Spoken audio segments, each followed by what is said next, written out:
So without any further ado, we've got with us today Rob Northrop from Hillsborough County Extension, and he's going to present our webinar. Good afternoon, everyone. Happy to be here with you. We're going to talk a little bit about gray to green, a decision support tool for transitioning to vegetation-based stormwater management that, along with a team of people from the U.S. Forest Service, the University of South Florida, UF, the University of Florida, and a consulting firm have developed over the past year and a half and tested out in Tampa and Milwaukee. I want to say right off the bat that there are so many people who are tuned in today. That was part of the reason why we can't answer questions right off the bat, and that following, at the end of this presentation, I should say, I will give you the name and an email address, and please do send questions. But I will also be sending each of you the complete user guide for this decision support tool, which will answer most of your questions. But again, in the end, I will give you contact information. So, couple of things I want to mention right off the bat before we get into it is that vegetation, the conservation of vegetation and the restoration of vegetation in urban areas has many values, economic values, aesthetic values, human health, social well-being, many things that we're exploring today, and many things we're beginning to be able to quantify. This presentation, though, will focus solely on stormwater in urban landscapes, and that is urban areas as defined by places that have a high imperviousness. Okay, two facts to keep in mind as we go along that will become more important is that the first hour of stormwater runoff has a pollution index higher than raw sewage. And the second point is that impervious surface has grown 5 times as fast as the growth of our population.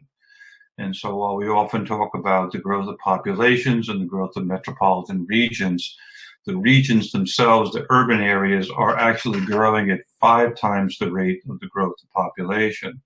So this makes the conservation and the use of green infrastructure all the more important and valuable in terms of maintaining the whole suite of ecosystem services that are available to us.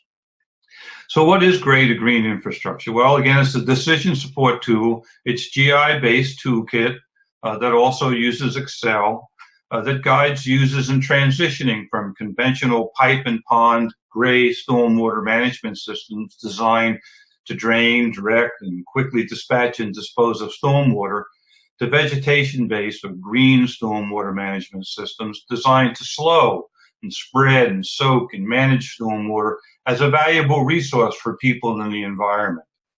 And that's a key difference right there, right? As looking at stormwater or looking at water in general, not as something, as a nuisance that needs to be gotten rid of, but something valuable that we can harness as a resource for people and the environment. Gray to green follows a volume-based approach to the management of stormwater. That is, it promotes the protection of green infrastructure to reduce stormwater runoff volumes, velocity, and pollutant loads. It uses GIS to help users identify potential areas for protecting and restoring green infrastructure and natural pathways for water, and citing 11 of the low-impact development best management practices, including green roofs, pervious pavement, constructed wetlands, rainwater harvesting, bioswales, wet ponds, tree planting, infiltration trenches, dry ponds, rain gardens, and infiltration basins. Oops, excuse me. It uses Excel to help us quantify the volume and pollutant load reductions. So you'll need both of those things in the end, an ArcGIS component on your computer and Excel. We are able to look at the benefits that can be derived from different development scenarios as part of one continuous and strategically designed treatment train. The strength of Grade to Green is the scenario testing, which allows users to see what happens when you maximize the use of green infrastructure and low impact development practices. It expands the understanding of what's possible and leaves users often saying, and we have seen this ourselves in our tests, I had no idea that green infrastructure could be that powerful. It provides the necessary context for protecting green infrastructure and the natural pathways for water, which are critical to defining problems and developing comprehensive solutions at both the site and watershed scales. Now, although there are very sophisticated models for evaluating stormwater designs, they are not conducive to planning regardless of the scale. Planners, resource managers, scientists, and engineers alike can use Grade to Green to guide project planning. Again, it's a project planning tool. Project planning for urban reforestation and greening, new development and redevelopment, stormwater retrofits for water quality enhancement and flood control, and community resilience and adaptation to climate change. So land use changes in development alter the hydrologic cycle and the native water balance.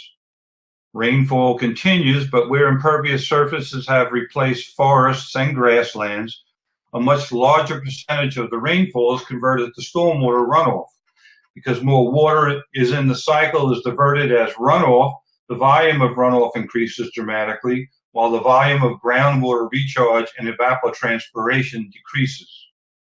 With intense urban development, there can be a 5-fold increase or loss of shallow infiltration and a 25% loss in evapotranspiration. Such changes to the water balance effectively short-circuit the water storage capacity of the landscape, contribute to flooding, and reduce the amount of water availability in the watershed for people and for other parts of the natural environment. So we're going to contrast just a little bit gray and green stormwater systems. First, I want to say that stormwater regulations have traditionally focused on controlling the rate of flow of larger storm events. They're focused on controlling the rate of flow of larger storm events. Not the volume of the flow, but the rate to prevent flooding. This means that total volume of water leaving a site may actually increase dramatically, even if the water does not leave the site at a rate higher than it did before development. As a result, detention basins designed to meet these requirements do not reduce flooding. Instead, they often contribute to flooding. American Society of Civil Engineers, in their design of urban stormwater controls in 2012, suggest that they actually increase the volume of runoff and extend the duration of flow, which increases downstream flow rates and flooding.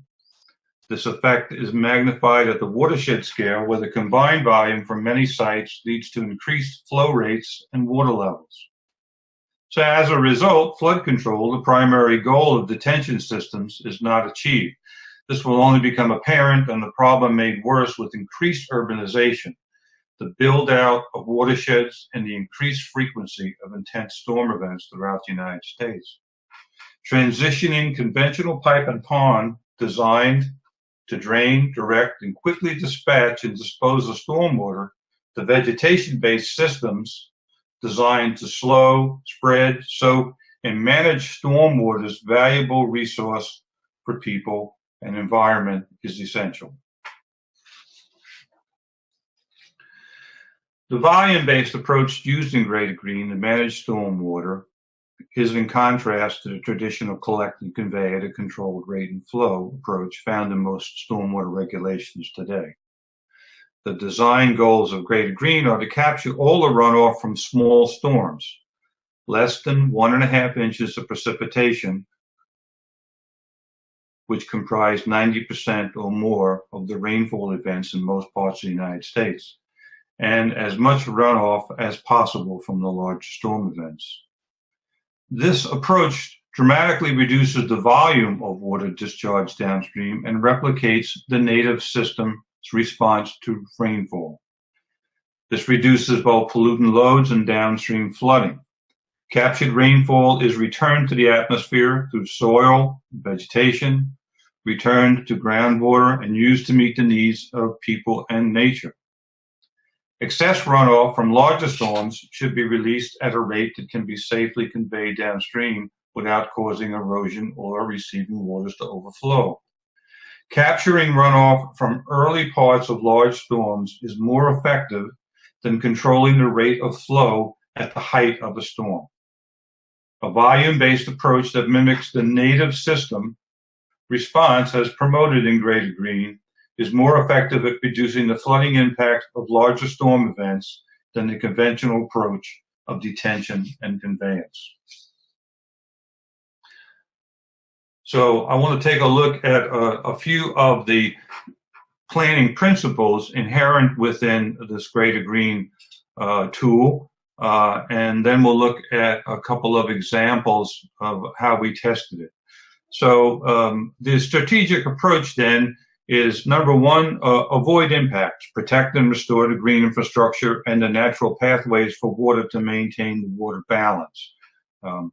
Hydrologic and habitat connectivity are critical to maximizing the benefits and services of green infrastructure. Sorry, that's my cat in the background there. So the second thing is we really want to minimize impacts. Maximize on-site infiltration and evapotranspiration to help restore water balance and reduce runoff and pollutant flows. We suggest to use a 2-year, 24-hour storm event to define the stormwater volume and pollutant reduction requirements. Disconnect directly connected impervious areas and mitigate impacts. Release detention volumes at less than pre-development flow rates. So this is the basic strategic approach to the Gray to Green. So we want to protect and restore the green infrastructure, identify the natural pathways flowing through and connecting the water to the site, and on-site, start at the beginning where water falls on the roof, then on other impervious areas, and finally on the land. On the image that you're looking at, you can, there on the left is in fact some work that was done in Maryland with Baltimore's reservoir system. And when the Department of Natural Resources went to help Baltimore understand how to protect the water quality and the water flows to their precious reservoir system, what was understood was that the most important places to begin were at the very headwaters of the stream. In other words, to control the flows of water in the first order streams.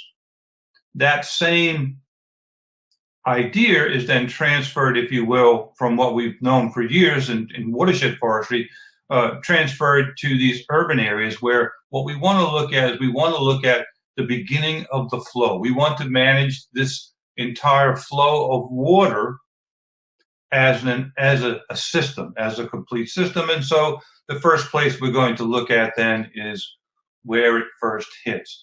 In the case on the right, we're looking at a roof where it hits impervious surface right there to start off with. And we want to begin to address the flow of water there. The second planning principle is a very simple one. And it simply states that we want to slow down the water, spread it, and allow it to infiltrate. Okay, the idea is to slow, spread, soak, allow the rainwater to infiltrate into the soil. The third principle is, the idea of if you can devise strategies that solve one problem, that simultaneously solve many other problems and create opportunities, then that's a better way to go than simply looking at a single problem as an isolated incident and trying to deal with it. Again, looking at it as a system, but then as looking at it as a system, begin to try to understand how it can be more than controlling the stormwater as if it's a nuisance, okay? Simply as if it's something of waste that we need to get out of the way, and incorporate it into a system in which we can allow the water to support our natural environment and to support the amenities that human society needs. And here we see a water harvesting system which provides multiple stormwater control functions for restoring some balance to the water system. It enhances infiltration, water quality, flood protection, at the same time providing active and passive cooling of the building, creating some wildlife habitat and some food production. Okay, some. It's not a panacea. This example stands in fairly stark contrast to stormwater ponds promoted by existing stormwater regulations. These systems treat stormwater as a resource, and you can see that here, not as a nuisance or a waste product to be quickly disposed of. The fourth principle then is to plan for overland routes and manage overflow as a resource. So this is an illustration, an example, if you will. We can see that rain is falling on the roof, is captured in the green roof, and then cisterns overflows away from the building foundation to rain gardens and infiltration basins that passively irrigate a vegetable garden, perhaps some native vegetation, fruit trees that shade the cistern and the building, and if needed, overflow to bioswales and constructed wetlands before overflowing to an outlet at the bottom of the watershed. This is, in fact, a very generalized, I recognize, and simplistic, but illustrative, systematic approach to the management of storm water for water quality and for volume in an urban area. And of course, the fifth principle is the maximization of vegetation and ground cover. In many parts of our country, bare dirt is prone to compaction. Compaction then does not have airspace or the ability to allow for infiltration of water, in this case, rainwater and stormwater. But growing plants set down roots that break up the soil, increase the amount of airspace and space for infiltration, for water, also helping through the addition of organic matter to create structure and provide the energy to drive the micro bacteria and fungi as they break down organic matter, and also help in the formation of a structured soil, again, that allows for a more native type of infiltration to occur. Of course, if you live in a place like I do in West Florida, we have very deep sands, have no problem draining, and we live over a karst geologic system, so it's a bit different, but the concept is still the same. If we have compacted soils, if we have dense soils, if we do not have well-structured soils, then we simply will not get the percolation that will allow the green infrastructure systems to function well. And finally, we have to say that it is important at this point, and probably always, to continue to stress the idea of practicing adaptive management. Following all 5 of the principles that we've just gone over together can reduce our mistakes and increase our opportunities for success. But no matter how good our designs are, maintenance and adaptation will be required over time. Increased adaptability and resilience will be necessary to address the severe droughts and extreme rainfall events we are experiencing with greater frequency today. So really, we're going to be in a period for quite a while of active learning. We seem to have a convergence of the engineering professions and the natural resource professions to go down this path to begin to find a way of bringing green infrastructure into the suite of tools that can be used to address storm water. But it's a fairly new thing, and so it's also a living thing. And so we have to monitor, we have to monitor these systems just as we would if we were managers of a forest, a wildlife refuge.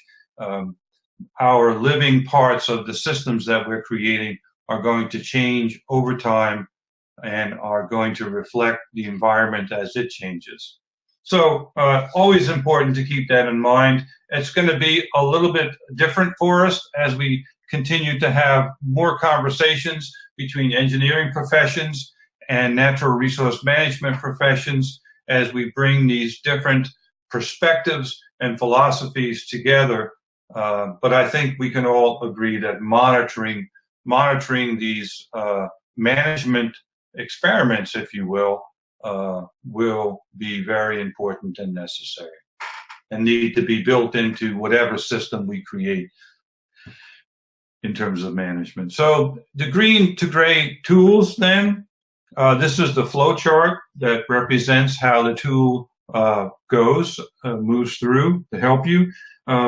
Again, I want to reemphasize that two things that you will need to use this tool is ArcGIS, probably 10.2 to 10.4 with the Spatial Analyst extension, and the use of Microsoft Excel. Microsoft Excel will handle all of the computations to understand volume and load reductions. So the first thing we want to do then is to use the ArcGIS to map what green infrastructure we have. Starting at the top of the watershed, identify the green infrastructure that you want to protect and conserve, and the potential sightings, the site areas for low impact development practices. You want to map the drainage boundaries, in other words, create the boundaries for the small watershed that you're working in, and develop a digital elevation model. And this will allow you then to identify the flow patterns. So now you've identified the drainage flow lines, right? The contributing areas that you're interested in, the watershed, and the hydrologic connections to protect and restore. You use these flow lines to link green infrastructure and low impact development structures on your site. The second part is to design and fit the project to the site.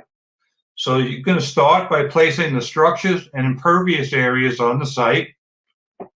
That's pretty typical, right? That's the first place we begin often, in a way that protects green infrastructure and natural pathways for water. Now that's the different part, right? Because what we're trying to do is we're trying to identify where those green infrastructure, forests, grasslands, and where those natural pathways for water are before we begin trying to place the design for the project on the land. You use the GIS tools in gray to green to map potential areas then for siting the low development impact practices. We're starting to get our image now of what the site looks like and some of the potential that we have.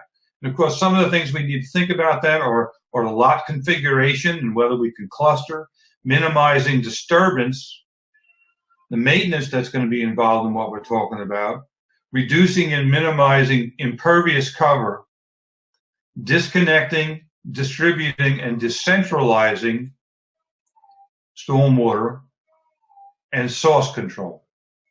At this point, of course, we also want to be considering, do we have volume credits, and what are the load and reduction requirements, load and volume reduction requirements that we have assigned to us, right?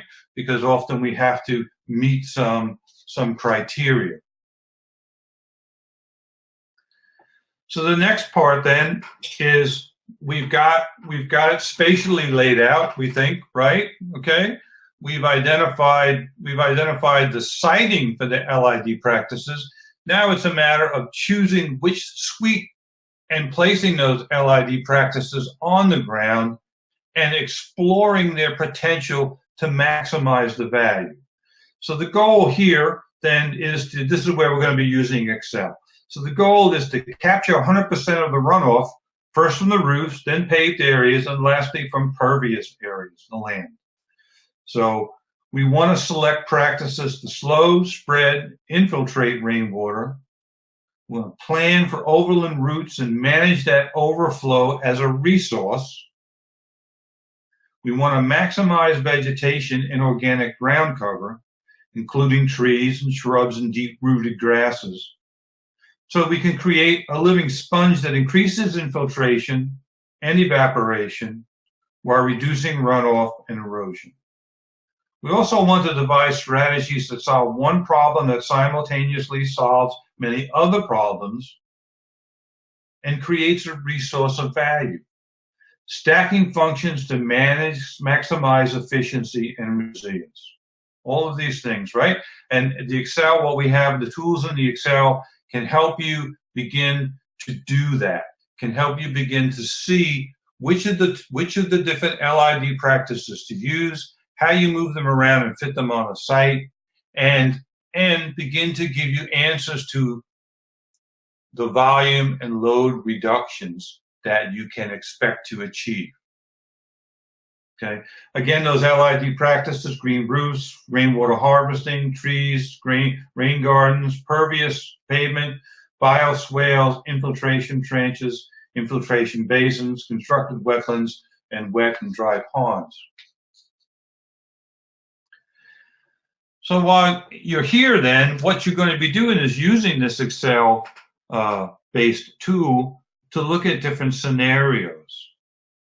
And this is a very valuable and powerful part of the tool itself, because now what you're going to do is ask the question, how well does the project fit the site? And because you're doing this using this computer-based project planning tool, you'll be able to reconfigure the site over and over again until you figure out what is maximized, how to maximize its value in terms of volume control and water quality. And then, of course, all of these things have to be measured and valued against the project itself. So if the fit can be improved, you can modify your design using gray to green as a guide and repeat, and just keep repeating. I'd suggest that you practice adaptive management by reassessing the performance of the system after the project is completed, and if required, modify your design after the project is completed within the gray to green tool. Okay? Evaluate the capacity of the project to manage larger design storms to increase the adaptive and resilient capacities of the project and restore more of the natural water balance on your site. So if you had to have a checklist then for what you were doing here, it might be avoid and minimize stormwater runoff, that is, use hydrology as an integrating framework, preserve and emulate natural drainage, protect site characteristics, and assess impervious surface, mitigate stormwater runoff by micromanaging, and design and link stormwater controls as an integrated system. So with the tool, then, you can work towards desired outcomes, not just regulations. You don't have to just meet the minimum. You can figure out how the minimum can be reached, but you can continue to play with the tool, to use the tool to help you do even better, to move towards what the desired outcome, what you really want. Where should LIDs be placed in relation to green infrastructure and buildings? How much volume and load reduction is possible? How much space is required? These are all questions that can be answered by working through multiple scenarios of your project using gray to green. So I want to show you a couple of case studies. Both of these are from Milwaukee. I don't have the one from Tampa, but for most people, that's the one that's the least instructive, perhaps, because it did deal with a karst hydrologic system and deep sands. These two come from Milwaukee. We wanted to test this tool out in two very different parts of the country, right? And that's why we worked it out in Florida, and then we went to Wisconsin. Two very different places, different types of hydrology, different soil types, different climates. So in Milwaukee, we looked at two places. There was a wetland restoration that they were looking to undertake and some building right in the small watershed that feeds into that wetland. And then we wanted to look at a small neighborhood that was having trouble with flooding. So this is the restoration one with the wetland right along the coast of Lake Michigan. You can see that it's got some tidal elements to it, and it also has some freshwater and riparian elements to it. Here's an artist's rendition, a conceptual plan. They were looking to put some buildings in, some parking areas, of course, and an access road, and of course everything else, sewer and water that you need to support the use. So looking to restore the wetland to the north, you can see it, a 10-acre wetland, and having a 7-acre development. And what we told them was that there was an opportunity to perhaps do some real restoration and to incorporate the building into it. So the proposed 7-acre development had a total of about 1 4/10 acres of buildings, access roads, parking, and sidewalks. To your left, over the Google map image, if you will, the green areas then are where we are looking at possible introduction of low-impact developments. So using the tools in Greater Green, of course, we digitized the buildings, the parking, the roads. We mapped the potential areas where you can see them of the LID practices. Okay, we're also showing you areas that are in green are greater than 10 feet but less than 50 feet from the building, right? And greater than 1 foot and less than 50 feet from roads and parking. So areas that are greater than 50 feet from buildings, roads, and parkings were planted in trees. These areas would be protected during construction to maintain their permeability of the soil, so we wouldn't get compaction. So the idea is that everything out of the green that's not being built was going to be put back into woodlands, the highest level of protection in terms of water quality and improving infiltration in this area. And the green areas were going to be the sightings for the LID practices.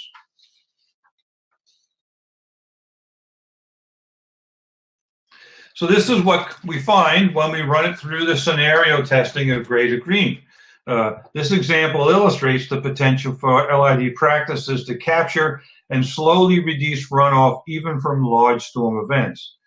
The additional water holding capacity of these systems is important to releasing runoff at a rate that doesn't exceed the flow capacity of receiving streams. In this case, excess runoff would flow to the restored wetland as it would have naturally.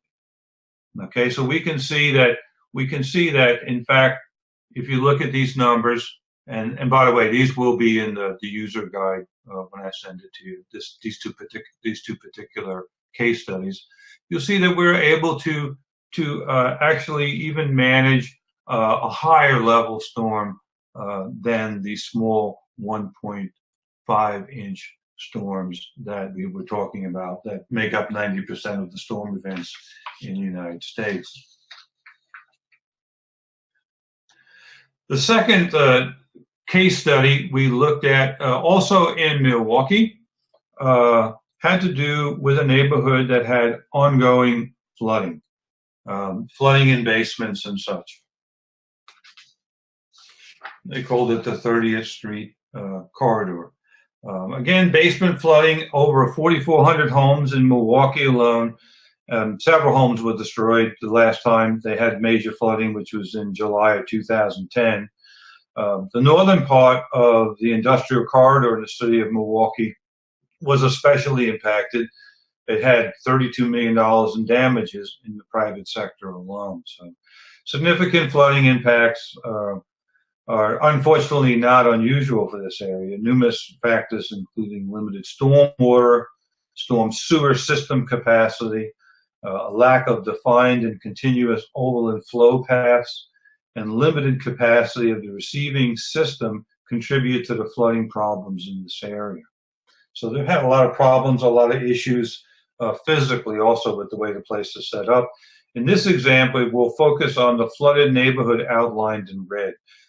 A large percentage of the flooding in this neighborhood actually comes from all of the areas surrounding it also. So that said, we'll look at and see how much of the runoff generated by the neighborhood itself could be potentially captured to help prevent flooding. So this is what we wind up with in the end for this neighborhood, using our tools and maximizing the value. The highlighted areas represent green roofs, pervious pavement, rain gardens, and trees. Areas shown in green are, again, greater than 10 feet and less than 50 feet from buildings, and greater than 1 foot and less than 50 feet from roads and parking. Areas plus 50 feet from buildings, roads, and parking were suggested to be planted in trees. Not too much of that going on here. Obviously, this is a pretty densely packed urban zone. So this is the numbers that pop up. This example illustrates that the neighborhood could potentially capture and manage all of the runoff, even from the 2010 extreme storm event. However, as mentioned earlier, the bulk of the runoff causing the neighborhood to flood is actually coming from outside the neighborhood. So this is a good illustration that at this point in time, that green infrastructure can be used and incorporated in a way that complements and assists in traditional stormwater management, the engineering approach to management. Please understand that that's what this tool is about the gradual building up of the toolbox of the various tools that stormwater managers can use to begin to incorporate green infrastructure and the tool set for low impact development into all of the tools, not to exclude any. So we can see then that that part of what we found in Milwaukee, actually, this is this was the big thing that came out of Milwaukee, at least surprise for us anyway, was that the stormwater department said, "Oh, we didn't know. We just didn't realize that green infrastructure could be this powerful and helpful."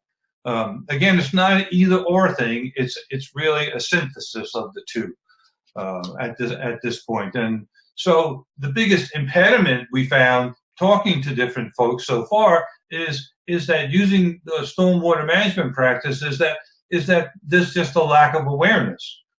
It allows users to quantify opportunities, how to eliminate pollutant discharges, eradicate flooding, replenish groundwater supplies, restore aquatic habitats, plant more trees, and get all of those other multitude of ecosystem services at the same time as dealing with storm water. And that's the thing to keep in mind, I believe, when we talk about green infrastructure of any kind within our urban areas, is that we can pull any one of these values apart, and sometimes they don't seem so great, but when you look at the whole suite of values they provide, they become much more significant.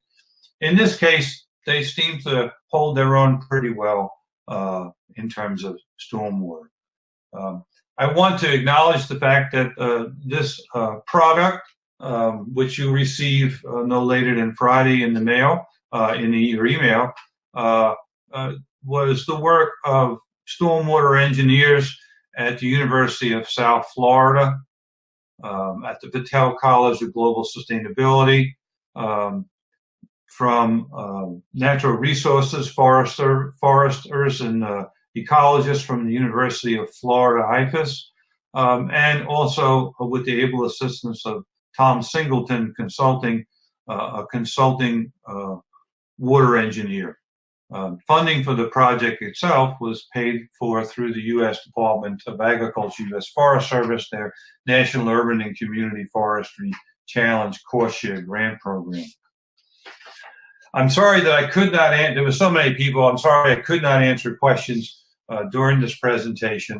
But again, I will send you my email address, and when I send you the user guide. The user guide, by the way, is written very well by our good friend Deb Hilbert in English, so it's understandable. But this person right here, and I will send you this information in the email again. This is the person you want to contact for further assistance for the software. And this is Tom Singleton, one of our partners. And Tom has agreed to be the point person for disseminating the software. So I want to thank you for spending some time with me this afternoon. It's a little different, I know, to sit in front of a computer and listen to a talk. It's a little different for me. I'm used to looking at people's reaction to me. But I think we will find, as time goes on, that green infrastructure, the conscious conservation and restoration of living organisms, plants, and animals in our growing metropolitan regions is an absolute must in terms of the health and well-being of our human population, but also in maintaining the physical and biological framework in which we all live our lives out. So again, thank you very much. If you're down here in Florida with me, be careful, watch out for this storm. I hope that you all remain safe. Bye-bye.